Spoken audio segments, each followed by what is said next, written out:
I think it's slowly getting better. I still have a lot of things I can do better, but I feel like I've gotten a little bit better, week by week, but still have a lot to improve on. Any picks at all lately? When was the last pick you had in the game? I'd probably say like high school, senior year. And just your thoughts, your read, and everything on that final interception. What was going through your mind when that all happened?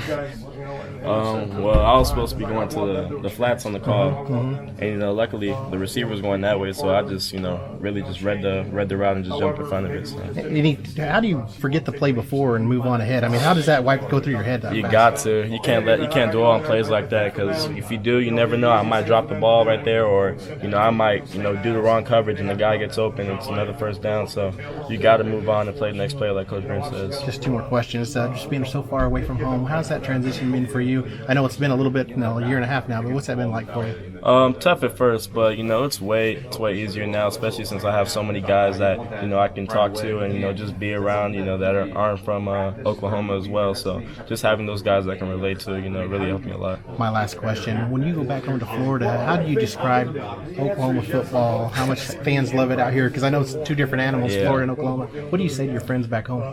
It's way different. I mean, there aren't many sports towns in Oklahoma, so a lot of people are just all in on Oklahoma football. So I definitely say this place is not like many other around the country for sure.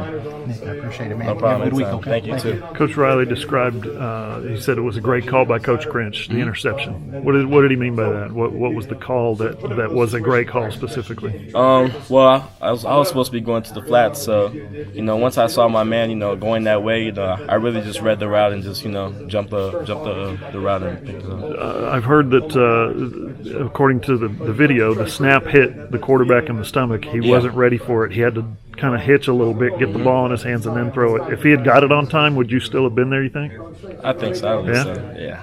That's pretty exciting. Oh, yeah. Tell me about the punch out, Parnell's punch out. And what that did to the defense and the sideline. Big boost for our team. I mean, if you've seen the sidelines, it was going crazy, like we're having a rave or something. But yeah, Piedmont, that was a huge play. It's one of the leaders on our team, and it was definitely something that shifted the momentum for us in our favor. Let me ask you: are all turnovers when it comes to stuff like that? Are they all the same, or is a real savage kind of punch out? Does that give you a little more energy? Nah, defense, all turnovers are the same. We're gonna get hyped, whether it's I don't even know, just any turnover would get us hyped, really. Yeah, I was thinking like a quarterback goes back and drops the ball out of you saw Tua last week, for instance. 2 weeks ago, drops the ball when he's just running. It's like that they didn't even do anything to earn that. You know? I mean, we'll take it. You're gonna see the fist going up in the air, and you'll see the sideline going crazy, just like Piedmont. So really, just all turnovers are gonna be the same for us. Can you describe the scene there at the end? I saw you guys all celebrating down there with the fans and up against the wall. Yeah, especially since it's been like a long drought since we got one. So once we finally did,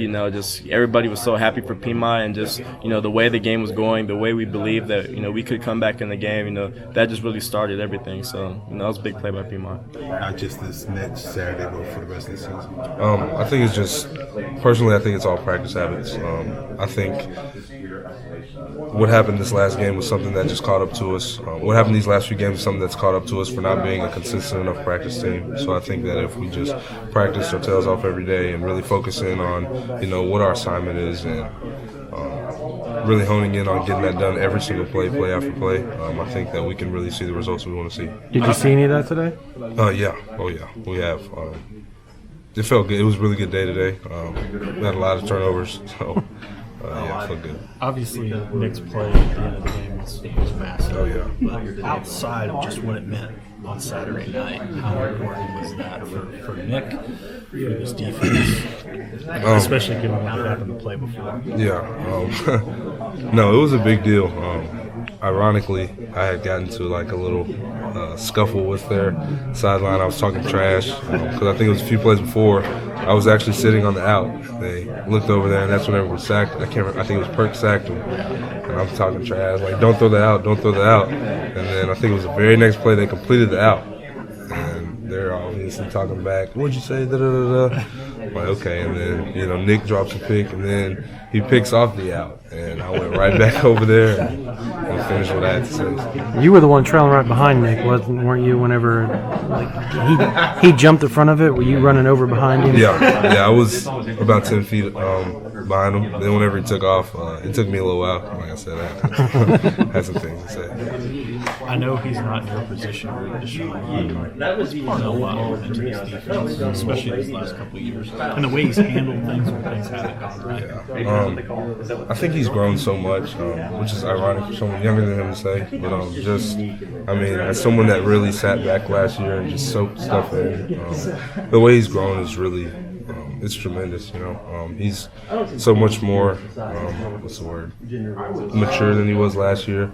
He's a real leader for us now. Last year he just sort of, finding himself and being an older guy, but he's a real leader for us now. We listen to him. We all trust him, he's really finding himself out there.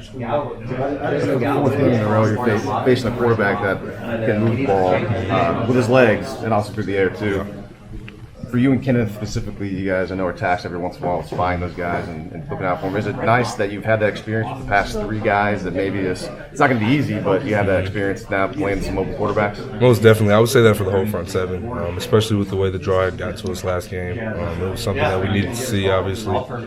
So just having so much, QB run game all throughout the year, I think it sets us up for a pretty good game this Saturday. How much from the second half of the success you had against Brewer, stopping him in the pocket and preventing him from running, can you take that over much into this new game, or do you know much about their scheme yet as far as is it the same, similar, do you know? I wouldn't say it's the same, but I think I see a lot of similarities in their QBs. They both run the ball really good. They're not afraid to run the ball. So, obviously a lot of respect to that quarterback. I'm just looking forward to it. So what exactly were those dance moves following the game? Am I supposed to do them right now? I don't even know the name of the dance, believe it or not. I just seen everybody doing it, and I've been doing it all week in practice. So once, somebody makes a play, I'm doing the dance. I know Coach Odom got mad at me earlier this week because I think Kenneth made a play in scout, and I actually missed my assignment. And, the energy was just so high at practice, I just started dancing. He's like, man, I don't know what you're dancing for. You didn't even do your job. So got in a little bit of trouble there. Did he show the Super Bowl comeback to the whole team? No, it's just defense. Yeah. What'd you think of that?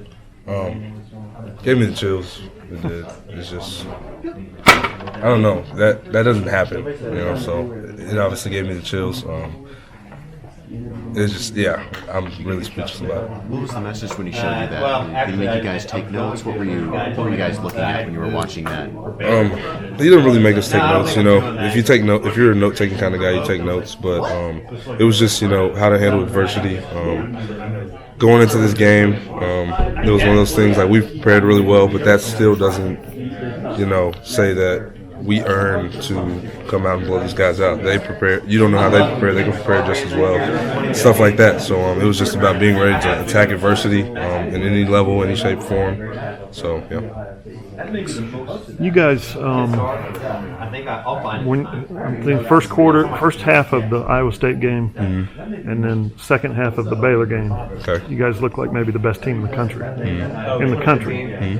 The second half of the Iowa State game and the first half of the Baylor game, you guys outscored 58-17. That's two really different things. It is. That's not even close to each other. How does that? And we're talking in the span of the same game. How does that happen? And how do you guys level that out? Like I said earlier, I feel like it's just our inconsistencies in practice sort of catching up to us. And I know we had some stat. You said it earlier, just with guys doing their job. At the beginning of the game, it was somewhere near 50% or something like that. And then towards the end, it went up, obviously, a lot more. And it was just one of those things where we have to have that throughout, the whole game from snap one to snap, however many it takes, 150. So it's just one of those things we have to really focus and hone in and be locked into our assignment every single play and get the job done. So. Yeah, most definitely. It seems like just yesterday I was a true freshman, and then now it's here, and thinking about I was just talking about Nev today. We look back and we all the guys that we came in with, and now we're the old heads, and it's kind of crazy, unreal. What's it like trying to build a one-year relationship with Coach Grinch, and what do you think when you look back after you're done playing football and think about this season?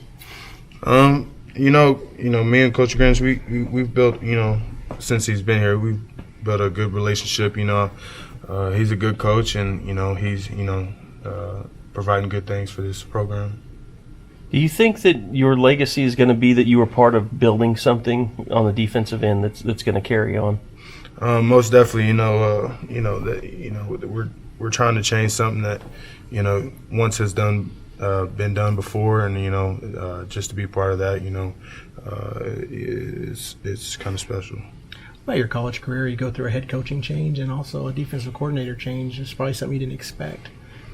When I first got here, I've had 3 different D-line coaches, so the coaches changes don't matter. Another one comes in, and you just gotta roll. What's hard about that, Marquise? Making the switch from one coach to another.